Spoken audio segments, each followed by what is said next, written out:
Hello friends, എല്ലാവർക്കും Mallu Kannada food and ചാനലിലേക്ക് സ്വാഗതം. ഇത് നമുക്ക് പെട്ടെന്ന് ഒരു 4 മണി പലഹാരം ക്വിക്കായിട്ട് ഉണ്ടാക്കുന്ന ഒരു റെസിപ്പിയാണ്. വളരെ സിമ്പിളാണ്, എല്ലാം വീഡിയോ ഫോളോ ചെയ്യാം. 1 കപ്പ് മൈദ, 1 കപ്പ് ഗോതമ്പ് മാവ്, പിന്നെ നമുക്ക് വേണ്ടത് കറുത്ത എള്ള് 1 സ്പൂണ്, ഒരു നുള്ള് ജീരകം, ഒരു നുള്ള് ഉലുവപ്പൊടി, കുറച്ച് കായപ്പൊടി, പിന്നെ ഒരു പകുതി തേങ്ങ ചെരുവി. ആദ്യം തന്നെ ചട്ടി ചൂടായതിനു ശേഷം തേങ്ങ ജസ്റ്റ് ഒന്ന് ചൂടാക്കി എടുക്കണം. കളറൊന്നും മാറരുത്, വെള്ളം ഒന്ന് വറ്റിയാൽ മതി. പിന്നെ അതേ പാത്രത്തിൽ നമുക്ക് 2 സ്പൂൺ നെയ്യ് ഒഴിക്കുക. അതിനുശേഷം നമ്മൾ നേരത്തെ മാറ്റി വെച്ച മൈദയും പിന്നെ ആ ഗോതമ്പും ഇതിനകത്തിട്ട ഒന്ന് ഇളക്കി കൊടുക്കണം. ഇത് കളർ ചേഞ്ച് ആവാനോ കരിയാനോ പാടരുത്. ജസ്റ്റ് ആ ഒരു പച്ചമണം മാറാൻ വേണ്ടി മാത്രം നമ്മൾ ആ 2 സ്പൂൺ നെയ്യ്ക്കകത്ത് ഇതൊന്ന് ജസ്റ്റ് ഒന്ന് വഴറ്റിയെടുക്കണം. അതിനുശേഷം ചൂടാറാൻ വയ്ക്കുക. ചൂടാറിയതിന് ശേഷം നമുക്കിതിനകത്ത് നമ്മൾ നേരത്തെ ജസ്റ്റ് ഒന്ന് ചൂടാക്കിയ തേങ്ങ ഉണ്ടല്ലോ, ആ ചൂടാക്കിയ തേങ്ങ ഇതിനകത്തിടുക.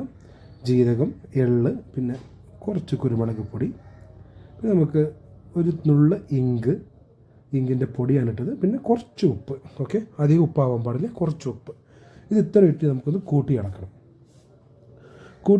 ഇളക്കിയതിന് ശേഷം ഇതിന് ശേഷം നമുക്ക് ഇതിനകത്ത് കുറച്ച് വെള്ളം ഒഴിച്ചിട്ട് നമുക്കിതൊന്ന് കുഴച്ചെടുക്കാം.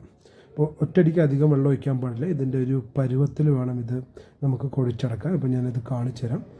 ആദ്യം തന്നെ കുറച്ച് വെള്ളം തെളിച്ച് നമുക്കൊന്ന് ഉരുട്ടി എടുക്കണം. അധികം ലൂസ് ആവാനും പാടില്ല, ഭയങ്കരമായിട്ട് ടൈറ്റ് ആവാനും പാടില്ല. ഒരു മീഡിയം റേഞ്ചിൽ വേണം ഇത് കുഴച്ചെടുക്കാനായിട്ട്.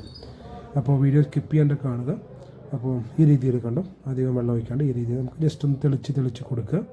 എന്നിട്ടൊന്ന് നൈസായിട്ട് ഇങ്ങനെ കുഴച്ചെടുക്കുക. ഇത് ഒരു ഹാർഡ് ഷേപ്പിൽ തന്നെ ആയിരിക്കണം. ഈ ഒരു പരുവമാകുമ്പോൾ നമുക്ക് നിർത്താം. ഇനി നമുക്ക് ആ മാവ് ഇങ്ങനെ ഉരുട്ടി ചെറിയ ബോൾസായിട്ട് ഇടാം. അപ്പോൾ ഇതിൽ ഒരു വിള്ളലൊക്കെ ഉണ്ടാവും. ആ വിള്ളലൊക്കെയാണ് ഇതിൻ്റെ യഥാർത്ഥ ലുക്ക് വരുന്നത്. അപ്പോൾ ഇങ്ങനെ ആദ്യം ഉരുട്ടി മാറ്റി വയ്ക്കുക. അതേസമയം ഞാൻ അടുപ്പത്ത് ചട്ടി വെച്ചിട്ടുണ്ട്, എണ്ണ ഒഴിച്ചിട്ടുണ്ട്. അപ്പോൾ ചൂടാവും. ടോട്ടലായിട്ട് ഉരുട്ടിയിട്ട് നമുക്ക് അതിനകത്ത് ഓരോന്നായിട്ട് ഇടാം. അപ്പോൾ ഇത് നല്ലൊരു ബെസ്റ്റ് സ്നാക്കാണ്. ഞങ്ങൾ വീട്ടിലുണ്ടാക്കി കഴിച്ചു. ഇപ്പോൾ നാട്ടിൽ ഇതിനെ ചീടാന്ന് പറയും. കുറേ പേർക്ക് ഇതിനെക്കുറിച്ച് അറിയാത്തവരുണ്ടെങ്കിൽ എന്തായാലും ട്രൈ ചെയ്ത് നോക്കുക. വളരെ രുചികരമായൊരു 4 മണി പലഹാരമാണ്. ചായക്കും കാപ്പിക്കൊക്കെ പറ്റിയ രുചികരമായൊരു പലഹാരമാണ്.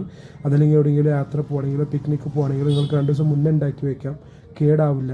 നല്ല രീതിയിൽ ഇതുപോലെ ഫ്രൈ ചെയ്തെടുക്കുക. ഓക്കെ, നല്ല രീതിയിലുണ്ടോ ഈ ഒരു കളറാകുമ്പോൾ നമുക്കത് കോരിയെടുക്കാം. ഇപ്പോൾ അത് പെർഫെക്റ്റ്ലി ഡണ്ണാണ്. അപ്പോൾ എല്ലാവരും വീട്ടിൽ ഇത് ശ്രമിക്കുക.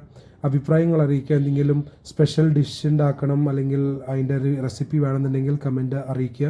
തീർച്ചയായിട്ടും ഞാൻ ഉണ്ടാക്കിയത്. അപ്പോൾ ചാനൽ സബ്സ്ക്രൈബ് ചെയ്യുക, സപ്പോർട്ട് ചെയ്യുക, ഷെയർ ചെയ്യുക. Thank you so much.